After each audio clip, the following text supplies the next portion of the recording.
frontal bone, and we have two features in the frontal bone. The glabella is the bump in the middle, and the supraorbital foramen, it's not modeled nicely on this one, but there's a little notch right there. It's a hole above the eye socket. And then parietal bones, top, there's two of them, one on each side. And our parietal bones features, we have to know the sutures. Sagittal suture separates parietal from each other. Coronal suture separates parietal from frontal, and that's also where you wear your crown. The squamous suture separates parietal from temporal, and lambdoid suture separates parietal from occipital. Temporal bone, we have one on each side, bilateral symmetry.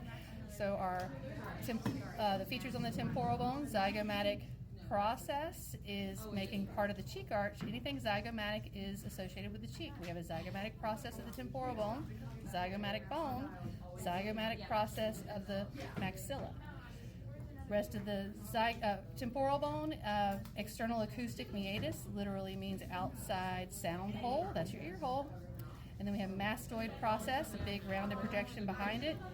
Styloid process, sticking out underneath. And that's everything for temporal bone. Occipital bone, back of the skull and underneath. The features associated with the occipital bone are the foramen magnum, literally means big hole where your spinal cord goes through to your brain. And we only have 3 holes that we need to know total. Foramen magnum, jugular foramen is kidney shaped and is associated with the occipital bone. But then the round one that's perfectly round above it is the carotid canal, and it's associated with the temporal bone. So we couldn't see it on the other view, but we can see it underneath. Carotid canal, jugular canal, foramen magnum. Occipital bone again, other features that we need to know. Occipital condyles. The occipital condyles articulate with the C1 vertebrae. That C1 vertebrae sits right there, and that lets you nod your head yes. All right, that's everything for occipital bone.